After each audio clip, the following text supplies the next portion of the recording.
If you lead with connection, correction will always follow.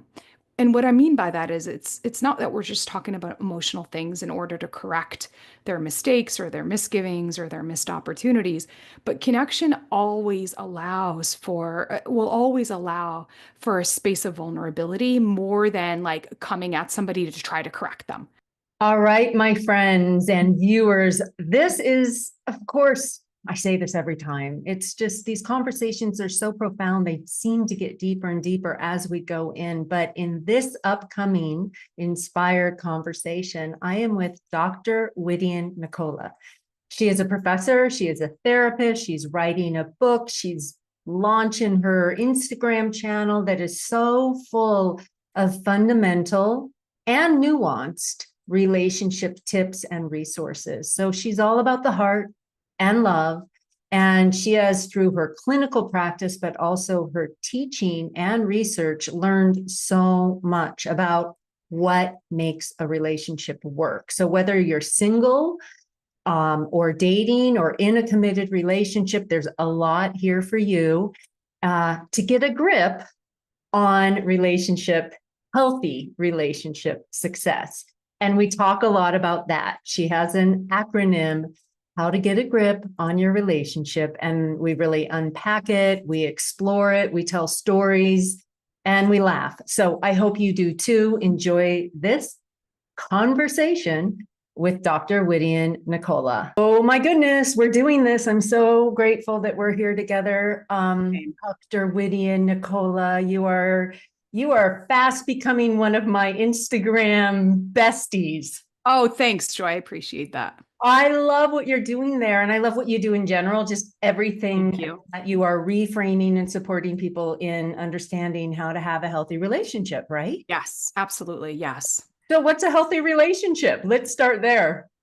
So, Joy, I wonder, I was sitting with all these, just all the thoughts that go through my head on a daily basis, because as is the case for your work, I live, eat, and breathe this stuff. It's the material of my inspired self. It's the material of my curious mind. It's the material of my lived experiences. It's just really good material. And so it's not just stuff I think and feel. It's stuff I try to do in my daily life. So just as I was sort of sitting with it, embodying it, I decided actually, if it's okay with you, that I share a story to for the two of us to consider and really grapple and lean into to answer that question, because there are some profound truths in these parables, in these stories. We have so much verbiage to explain how we understand the world, how we understand each other. But I do find that there's a little bit of magic, something that words can't necessarily give us that a story through imagery can. So if you don't mind, it's only a couple of Can't minutes. wait, but I'm guessing it's not once upon a time and it It's doesn't not once upon a time, but it's wistfully still ever after. it's so good though. And it actually it's not about romantic love in more explicitly, but it is once we start to parse it out and really understand the concepts that it's teaching us. So I'll just share the story and then we can go from there if that's okay with you. Yes. Okay, so the story is called The Story of the Two Brothers. Very original. But once there were two brothers who inherited their father's land. The brothers divided the land in half and each one farmed his own section. Over time, the older brother married and had 6 children, while the younger brother never married. One night, the younger brother lay awake. It's not fair that each of us has half of the land to farm, he thought. My brother has 6 children to feed, and I have none. He should have more grain than I do. So that night, the younger brother went to his silo, gathered a large bundle of wheat, and climbed the hill that separated the two farms and over to his brother's farm. Leaving the wheat in his brother's silo, the younger brother returned home feeling pleased with himself. Earlier that same night, the older brother was also lying awake. It's not fair that each of us has half the land to farm, he thought. In my old age, my wife and I will have our own grown children to take care of us, not to mention grandchildren, while my brother will probably have none. He should at least sell more grain from his fields now so he can provide for himself with dignity in his old age. So that night, too, he secretly gathered a large bundle of wheat, climbed the hill, left it in his brother's silo, and returned home feeling pleased with himself. The next morning, the younger brother was surprised to see the amount of grain in his barn unchanged. I must have not taken as much as I thought, he said, bemused. Tonight I'll be sure to take even more. That very same moment, his brother was also standing in his barn, musing much the same thoughts. After night fell, each brother gathered a greater amount of wheat from his barn and in the dark secretly delivered it to his brother's barn. The next morning, the brothers were again puzzled and perplexed. How can I be mistaken? Each one scratched his head. There's the same amount of grain here as there was before I cleared the pile for my brother. This is impossible. Tonight, I'll make no mistake. I'll take the pile down to the very floor. That way, I'll be sure the grain gets delivered to my brother. The third night, more determined than ever, each brother gathered a large pile of wheat from his barn, loaded it into a cart, and slowly pulled his haul through the fields and up the hill to his brother's barn. And at the top of the hill, under the shadow of a moon, each brother noticed a figure in the distance. Who could it be? When the two brothers recognized the form of the other brother and the load he was pulling behind, they realized what had happened.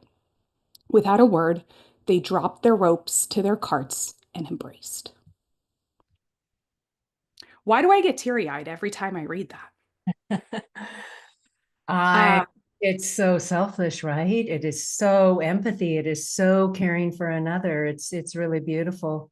That's exactly right. That's precisely the point that love is I would say not just foundational to how healthy and alive we feel in the world more generally, but it's the essence of what makes us human.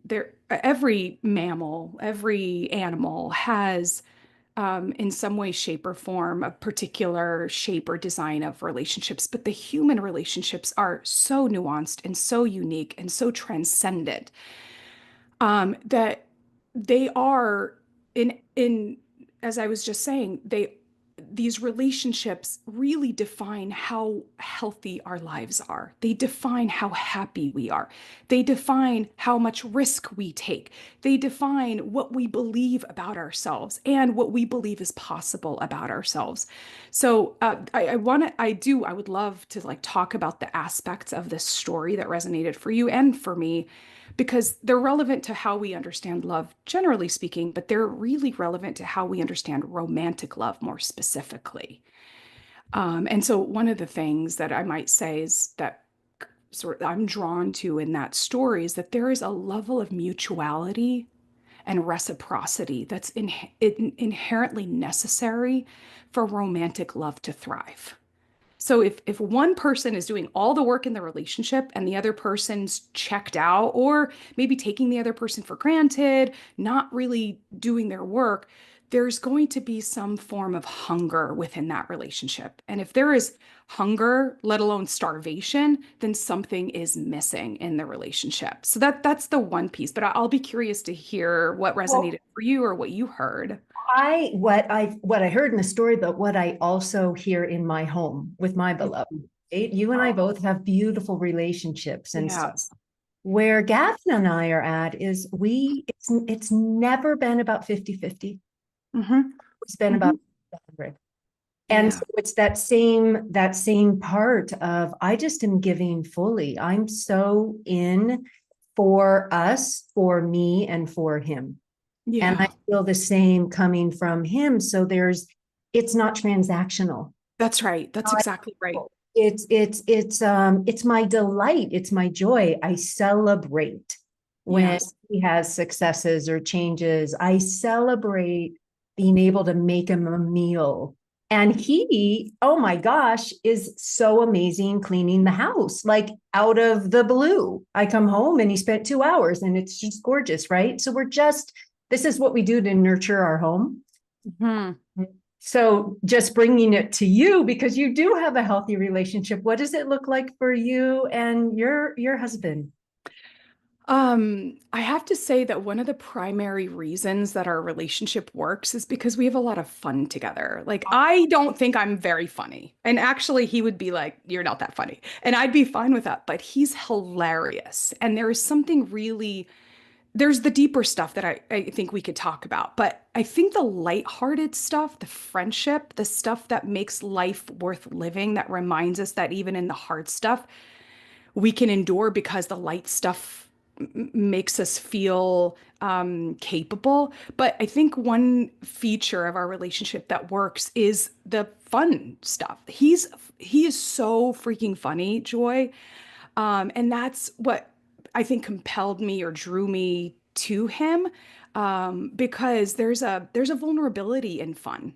You you have to. There is a call to just be and let go and not be tethered or burdened by the heaviness and the stress of life. So I do love that about him. There's honestly a thousand things that I love about my husband, but one thing that I love about our relationship is that we can have fun together. And I might say that if a couple, if within any form of a romantic relationship, there isn't a solid friendship as foundation, it might be necessary to cultivate that before you can do the harder work as well. Because friendship allows for harder conversations to happen because it breeds a space of curiosity and imagination. And I always tell people that play is it's an essential ingredient in relationships because when we play, the part of the brain that in this that's seated, that's placed in this prefrontal cortex, when we play,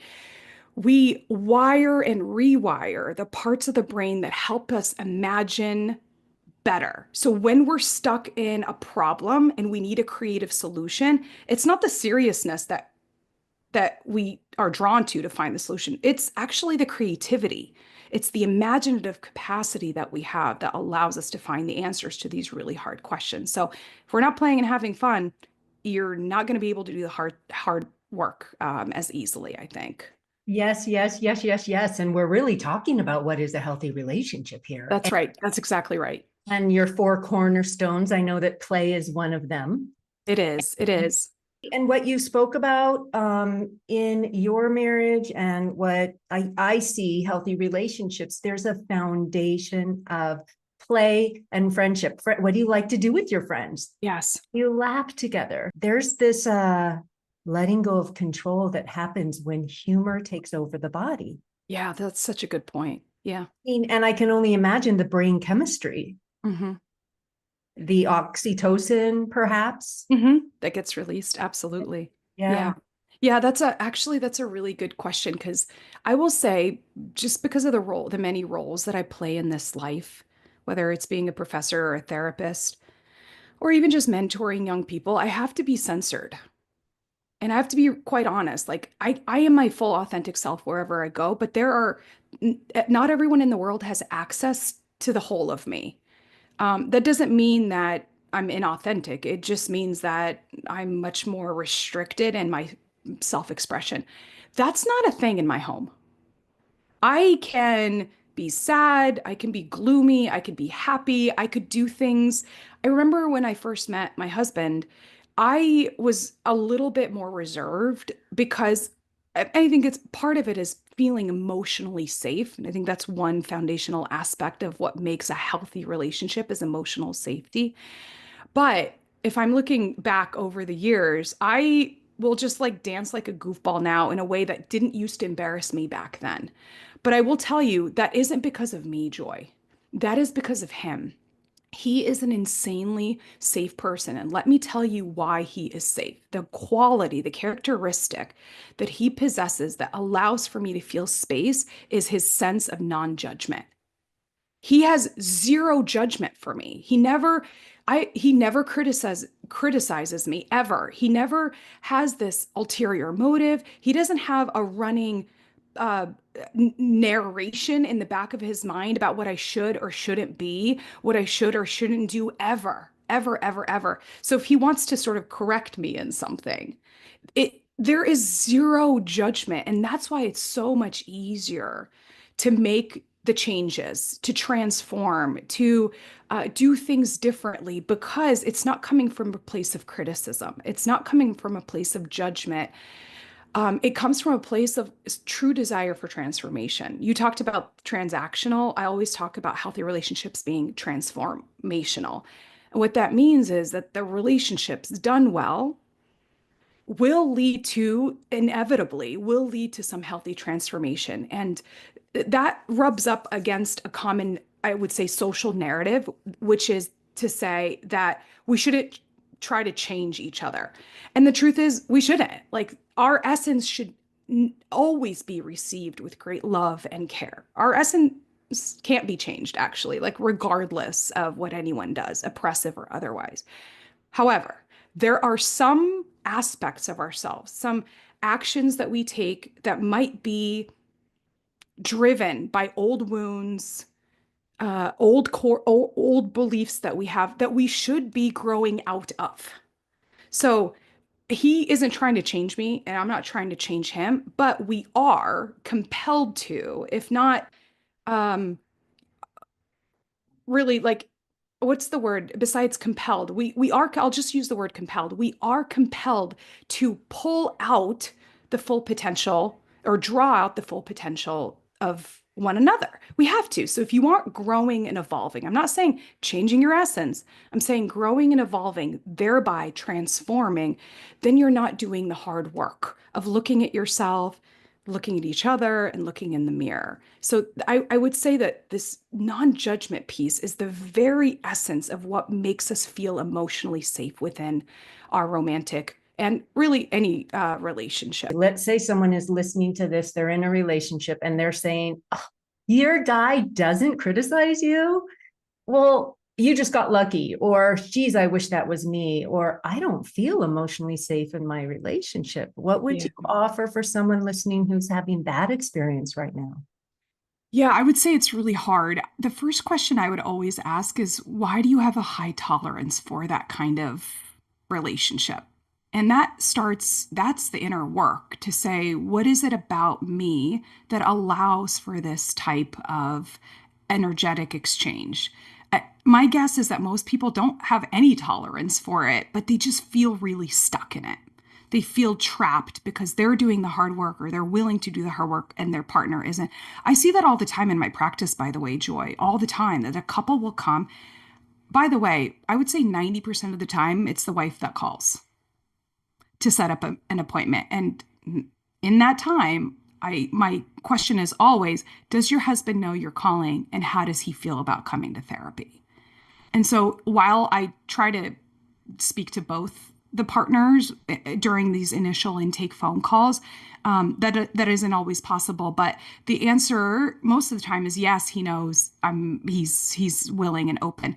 But there are so many instances where I don't get a call back because the wife, the partner, the female, I know we're talking about in heteronormative terms here, but that's the experience I've had primarily, is that they will speak to the partner, to their husband potentially, and they will just not want to come, or they will not want to do the work, or actually vice versa. It isn't always the female to male, but I see that all the time, that one person is doing the majority of the heavy lifting and feeling really, really stuck. But this is what I always say: go get help for yourself, so that you can be in a better position to manage the distress and make a decision about that distress from a much better, clearer, more grounded place, rather than a place of feeling small and cut off, isolated, or even withdrawn or broken.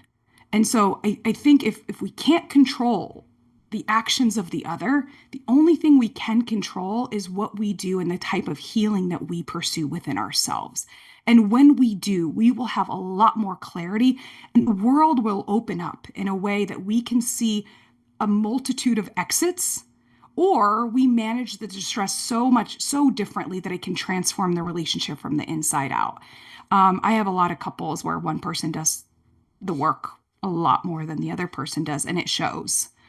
It shows. But I will say to somebody, don't give up. go get your own help, start looking within and asking the hard questions about who you are, what you deserve, what you need, and what you're capable of actually designing for yourself with or without your partner. Yeah. This is so fun. I love that you're a teacher. So you're got that Yes. academia part of you and the researcher and clinical practice. I know you're Yes. reading a book. I mean, I'm so thrilled about everything you're bringing to the world because you have so much to give. Thanks, One Joy. of the things I really love, and we talked about it briefly, is your four cornerstones. Yes, yes. Play was one of them. Can you share the other? Well, let's just go with one at a time. So what's one other one? Okay, so um, I'm I think it's important to try to make things memorable for people. So I'm calling it my grip relational model, like getting a grip, basically getting a grip in your relationship. So there's four. We can go into these a little bit further. We can sort of refer back to our original story, go wherever we want. But the G stands for gratitude. The R stands for responsive empathy, because, and we'll talk about empathy. Empathy's, oh, juice. It's such a juicy topic.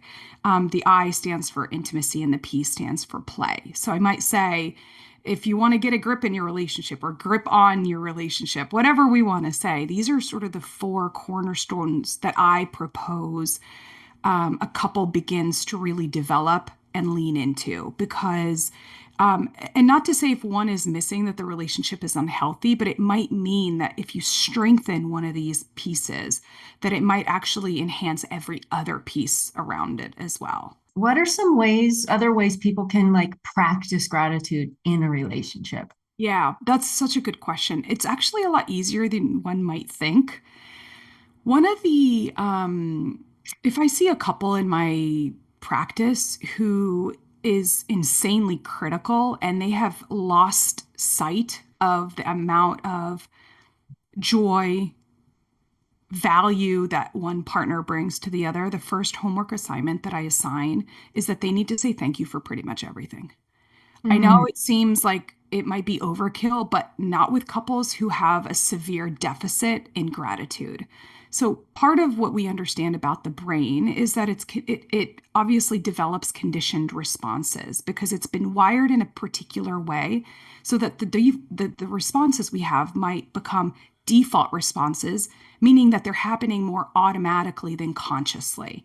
And so by saying thank you for just about everything, what we're doing is practicing and rewiring a part of our brain so that it can shift to a different default setting that has a much more open and excitable energy to it that says, I see the gifts and the values of my life more than I see the deficits and the scarcity in my life because we unfortunately because of our evolutionary brain and the way in which it's developed over the course of time, we have a negativity bias. Our brains were built to scan our environment and look for potential threats. We're looking for it. We confirm these biases when our partner doesn't show up for us, when they fail us, when they say something that hurts our feelings. We look for those. And unfortunately, we collect this evidence. We score keep. We remind them of what we've seen historically, and we weaponize those moments against one another. So, simple thank yous isn't going to resolve all of that stuff, but it begins to prime the brain so that it begins to see, again, abundance and value rather than scarcity and deficit. It's a huge problem that I see in the couples that I work with. Most of the time, it happens because there's been so much pain inflicted over time. There's a lot of injury. So resentment builds. It encases the heart with hardness. So it's harder to find value or to see the value in the other person because guess what? They're my enemy and they've injured me. I can't see them as somebody who's brought value to my life because if anything, they've stolen from me. You know, what's coming to me as you talk too is people who are listening. So obviously, whether in a relationship or not, this negativity bias is playing out because we're all in relationships with a multitude of people, Everybody. Hmm. right?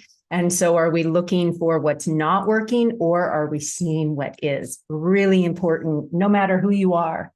But Yes.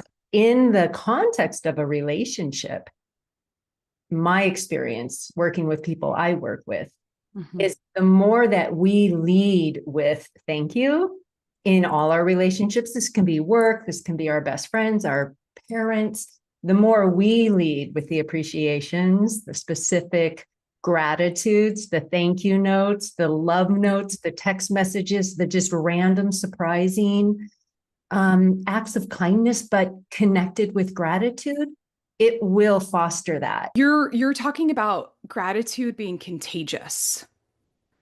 And what we understand about our human behavior, especially in early childhood development, is that we learn through how we see and feel. So, to your point, if it's really hard to see the value in somebody, merely saying thank you actually, and I you use the word specific, and I have to say there is something really important about the thank you being specific. It's not just thanks that you did the laundry. Thanks for doing the laundry because I was so worn out and it really gave me some relief not to have to get to it today. So, what that signifies is that I was seen in a specific state, but it also signifies there's a sense of empathy that goes into why the deed was done. Because you saw me, because you felt me, because you know me. Now, I have to preface all this. We're talking about like a very simple concept, but I know it's really challenging for people, Joy, especially people who have been severely injured by their partners. It so the ask there isn't that you resolve these ruptures overnight, but a part of repair is beginning to shift some of this wiring in our brain.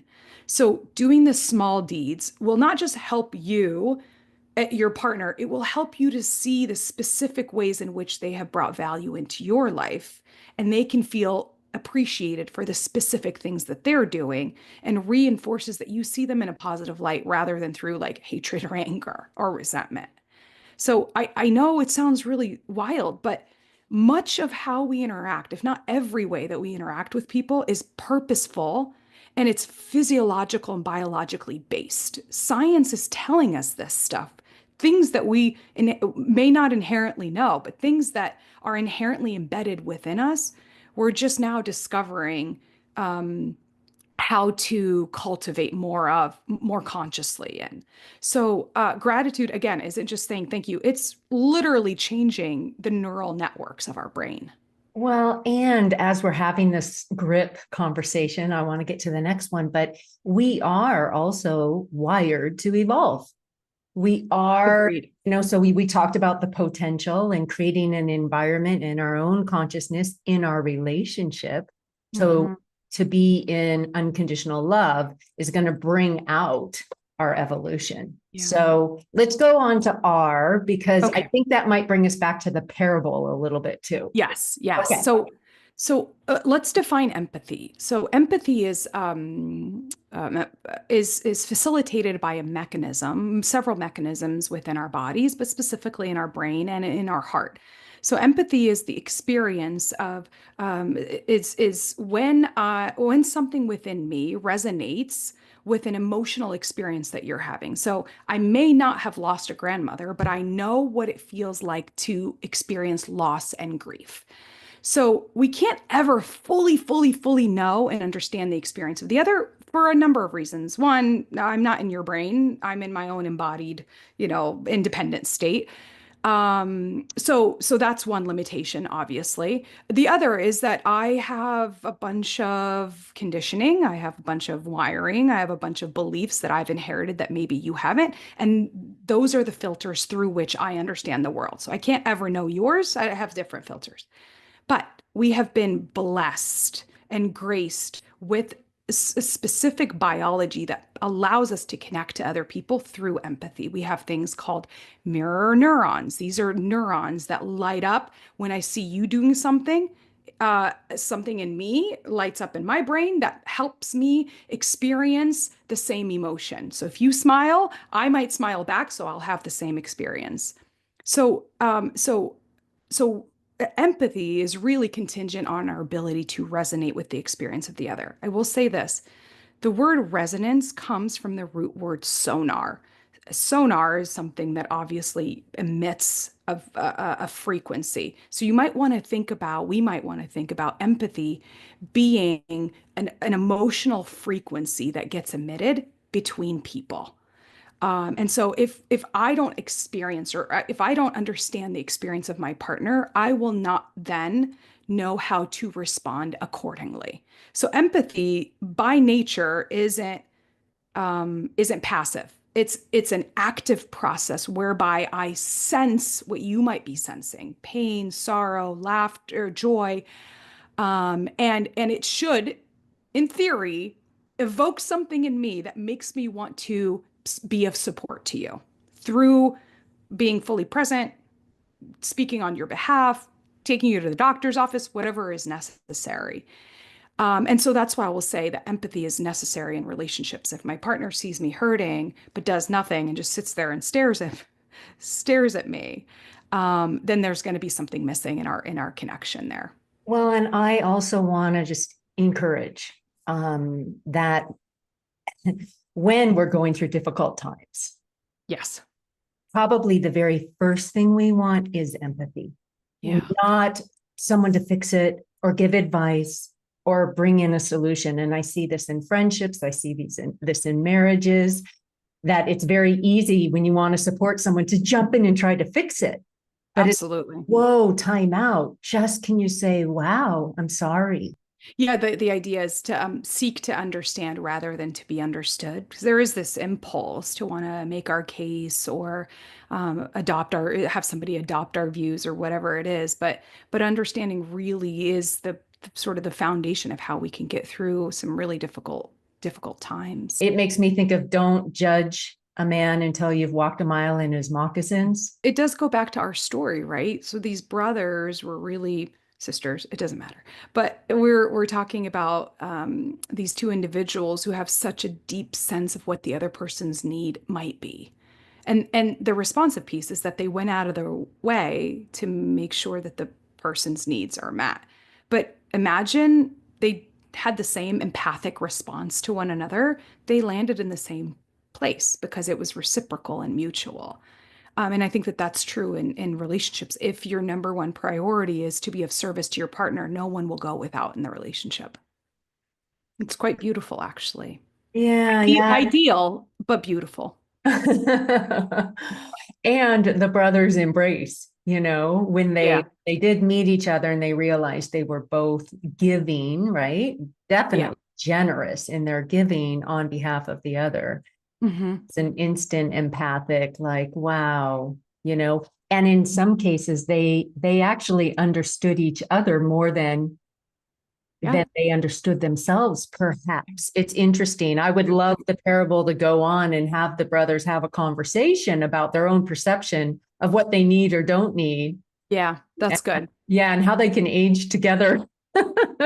But it's overall just what the sweetness that is there is pretty Yeah, evident. absolutely. So responsive empathy, you Yeah. said, right? Yeah. So when we have empathy, we're not reactive, we're more That's right. responsive in our relationships. Yeah, exactly. Exactly. For the one who is hearing someone say, "Oh, this my grandma just died," we can't presume to know how they feel. No, that's Might right. pick it up a tone of voice, but a really healthy response might be, "How are you feeling?"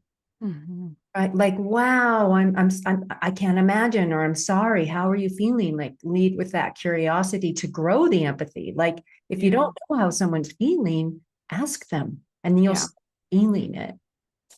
Actually, you bring up a good point that I've thought about too, just this idea of curiosity in relationships, that when you lose curiosity, you lose the sense of zeal and zest and drive for the relationship because then you're just bored. Curiosity is the thing that keeps a relationship invigorating and exciting and new because there's so much more to discover. There's so much to learn about our partners. There's so much to Yeah. learn about our friends. So I love Yes. curiosity. Maybe it's a get a grip. I don't know where the C fits in, but Curiously grip. Well, either way, but curious grip. Okay. yeah, maybe curiosity is good for each of them. But yeah, so intimacy is the I, and intimacy can be defined in many ways, but essentially it's the actions that we take that allow us to be seen by the other. fully Mm. seen, not our constructed, our photoshopped, our performative selves, but it's everything beneath what is superficially visible to the world. Intimacy is I would say one of the deeper layers of each of these aspects, and it is both the allowance of being seen and to see the other person. So there is an exchange there. Intimacy, obviously, we understand intimacy in the realm of sexuality and sexual expression and eroticism, but intimacy could be sexual and it could be incredibly non-sexual. And I might say that emotional intimacy for many people is actually the precursor for sexual intimacy. And if there isn't that emotional safety and emotional that leads to emotional intimacy, it may not actually lead to sexual intimacy as well. Well, so for a couple listening and they're like, oh, we don't have enough intimacy.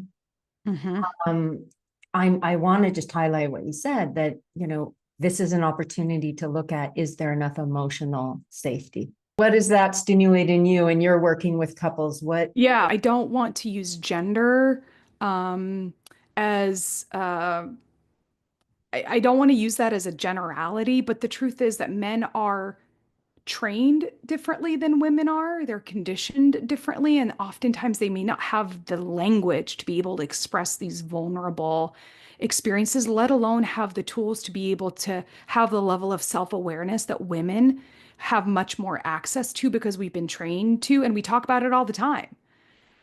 They don't, and I think I'm so grateful that the tide is turning, that we're sort of conditioning, training, giving more access to and practicing with young boys much earlier on, so that they can have the language to be able to express their emotional needs from a much earlier age. It's going to be a huge gift to the world later, but it is transforming what we expect from partners, whereas maybe the expectation used to be that men are not vulnerable or men don't share their feelings.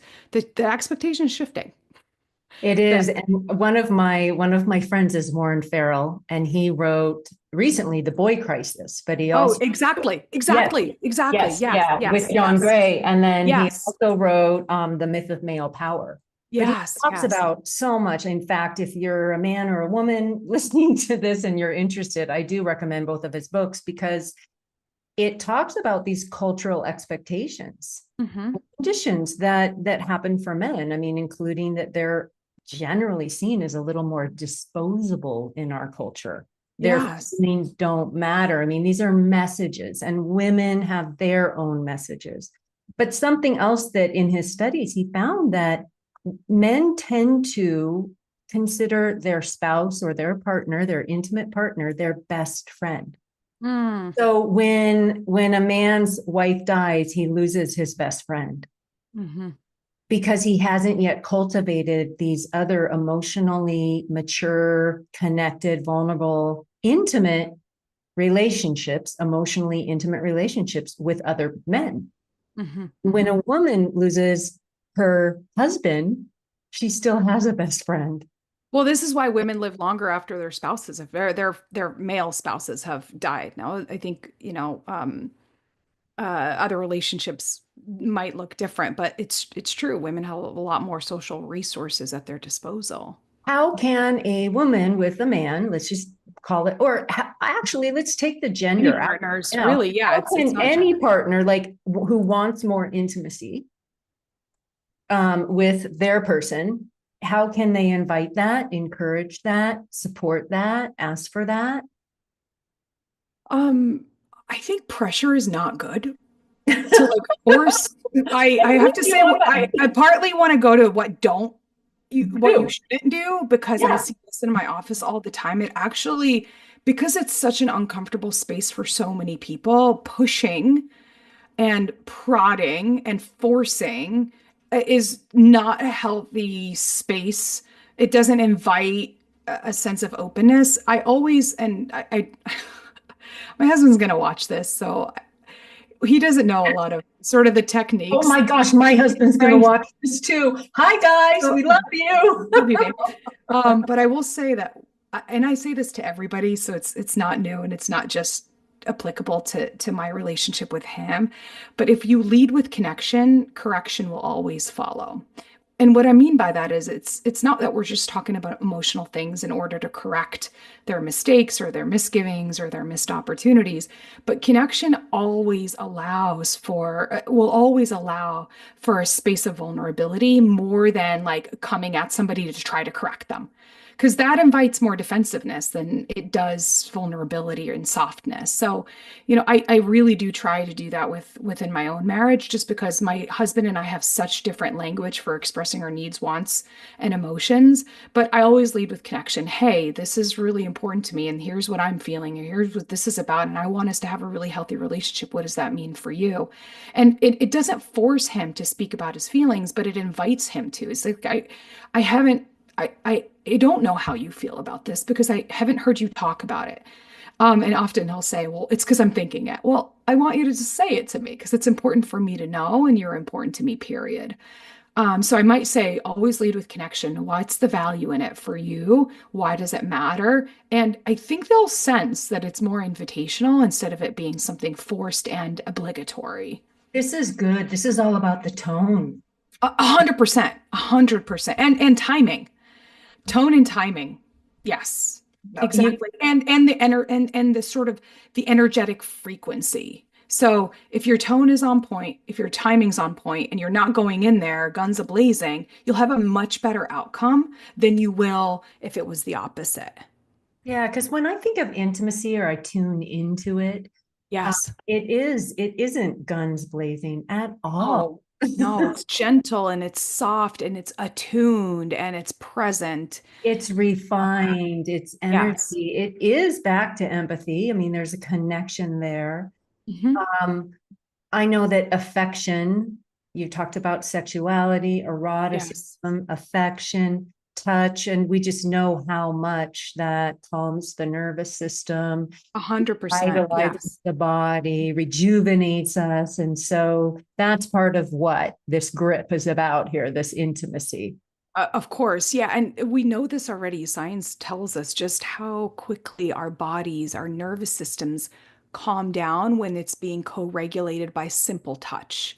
So intimacy is really, really essential. Physical intimacy is really essential. And it doesn't have to just be sexual. There are a lot of asexual people in this world, and they are able to experience intimacy in a multitude of other ways.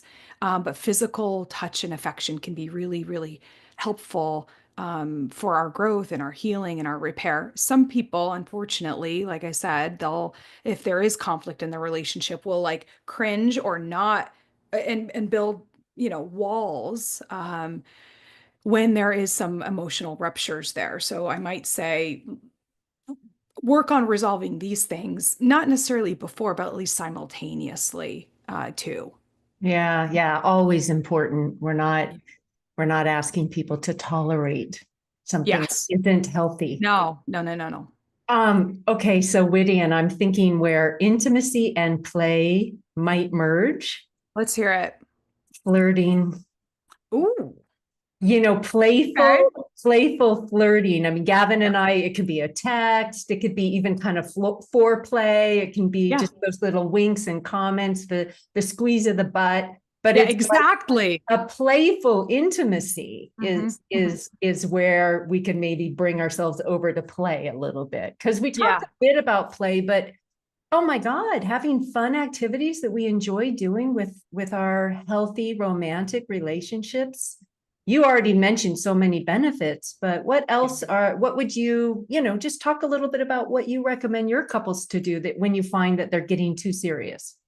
That's actually a good question. I also want to be sensitive to a lot of people who have a bunch of kids, a bunch of jobs, responsibilities, financial burdens that it would be really unhelpful to just say go do a date night and like go see a show, because a lot of people don't have access to those types of resources and they deserve as much as much as the next person does who has maybe the financial or time means for it. So I might say start small. It's the small stuff that comes at home. Really, it's like sharing an inside joke. It could be that literally that simple. Or I know this sounds horrible, but maybe it's like making fun of something that you see together, just like playfully teasing. These little small micro moments of having fun can go a really, really long way. It doesn't have to be just play as in plan a scheduled date where you go see a show or a movie or whatever, a concert.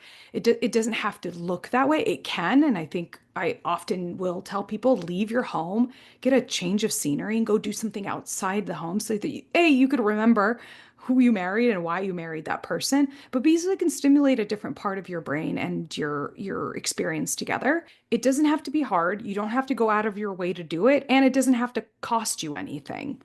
It really is just the way in which you just engage in this lighthearted way, in within your home and outside of your home, if you can extend it outward as well.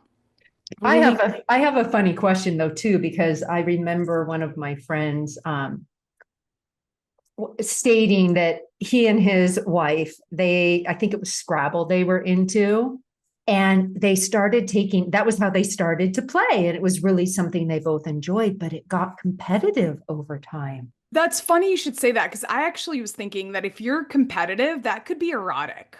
Like Oh, that could that's actually, like, if you're just like really into it and you're getting heated, that could lead, not in a dysfunctional way, right?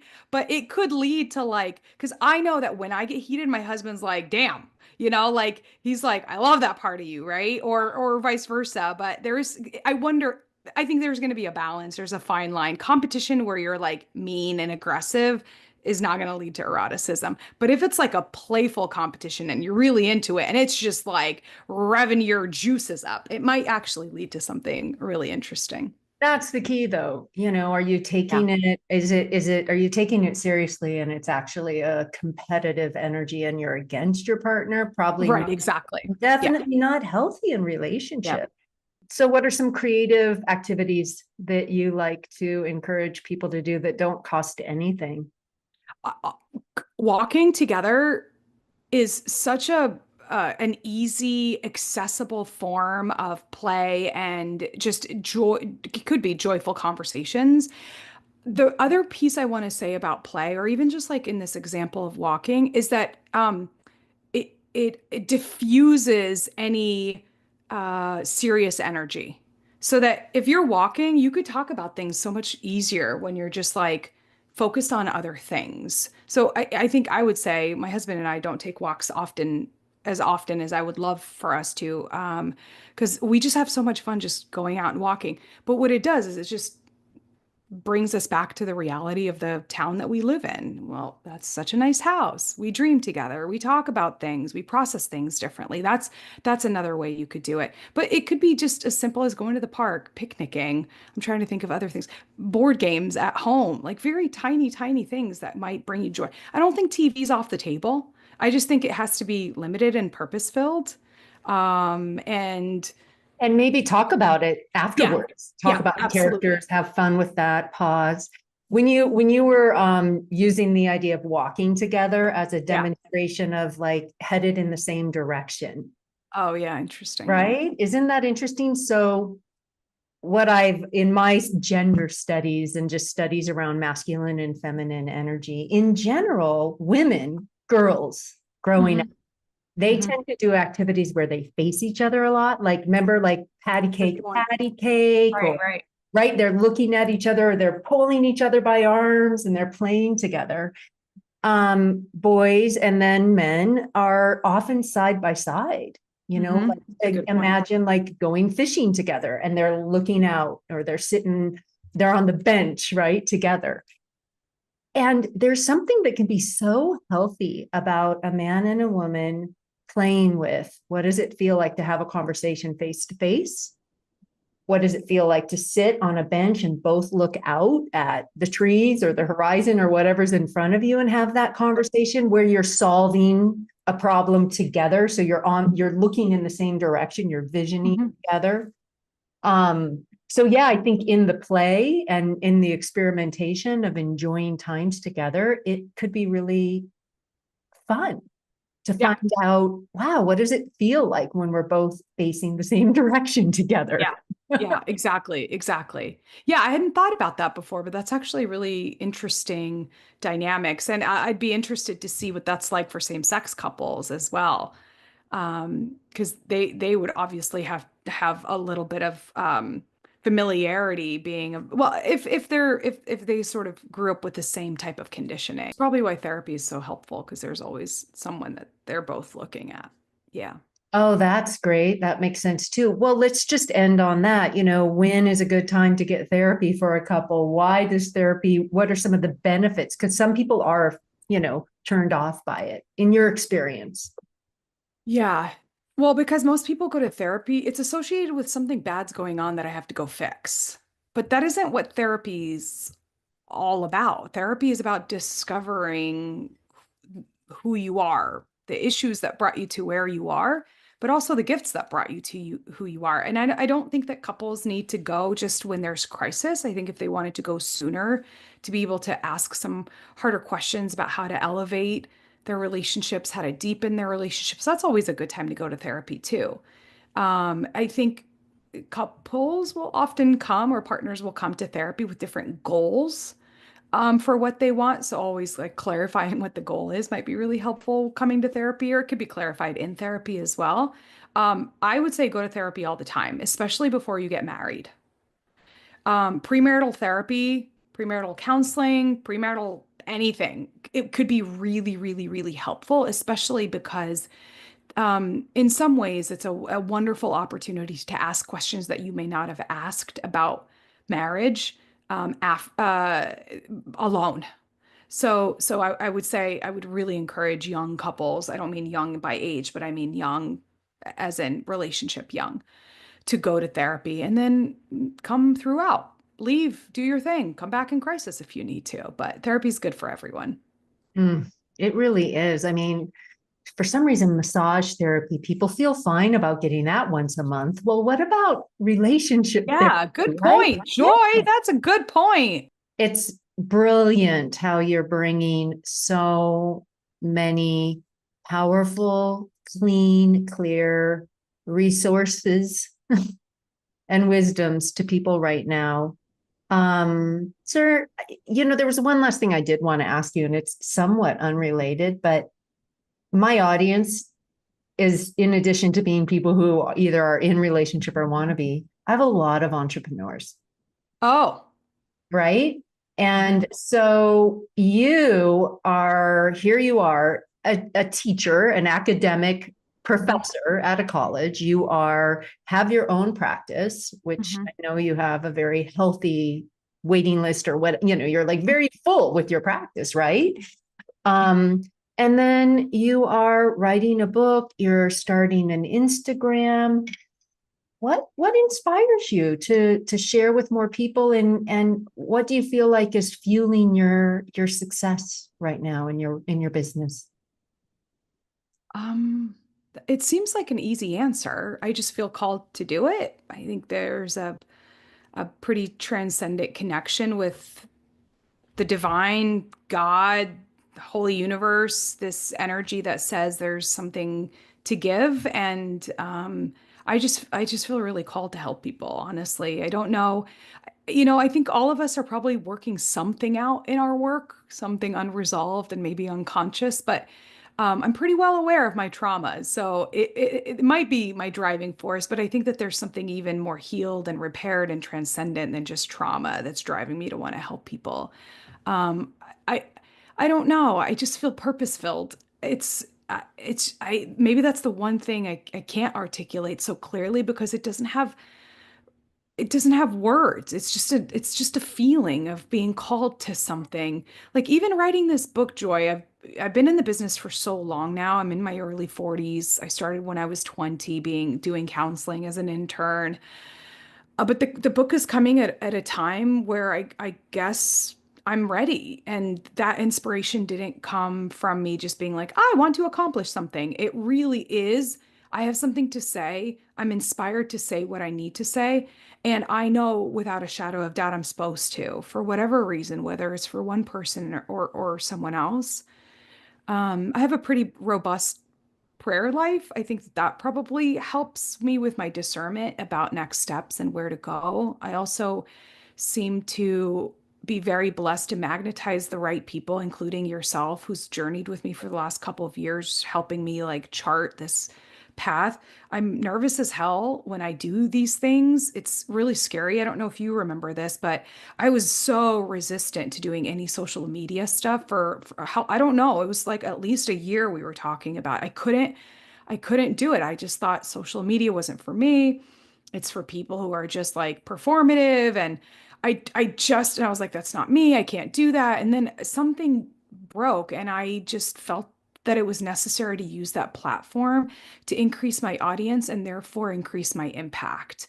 And so I needed to lean into it. And I'm often resistant to things initially, and then I don't know, I just have some clarity and I move into it. But I might say that if you're looking for inspiration, pray.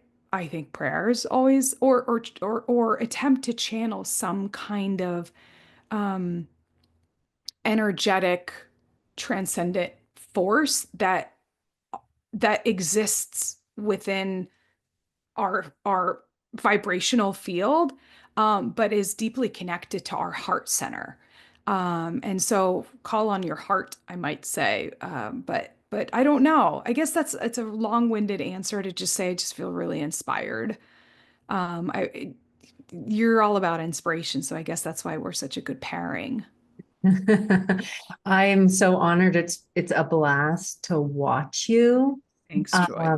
So cool. And your creativity is and your heart are really coming through. So I'm going to highly recommend your Instagram channel, but I'm Yes, and all everything else is being built now, so that's really great. I have okay. help. So it's good. Yay, all of your channels, and we'll put it in the show notes, the description below your website. You've got some free resources on your website. Yes.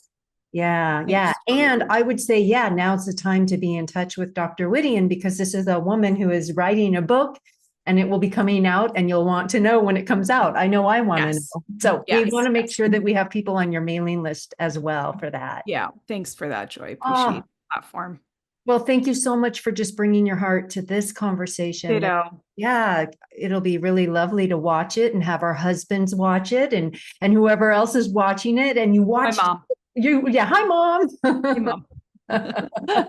You made it this far and we really hope. In fact, put in the comments, anything you'd like about what you learned or questions you have for Dr. Yeah. Widian or I, and you know where to find us. Thank you. Thanks, Joy. You're the best. That was super playful and intimate. Yes. Yeah. Yes. I have gratitude I for have gratitude you. for you and I empathize I with you. feel you, sister. I Feel feel you. you. Yes. Okay, everyone. Thank you.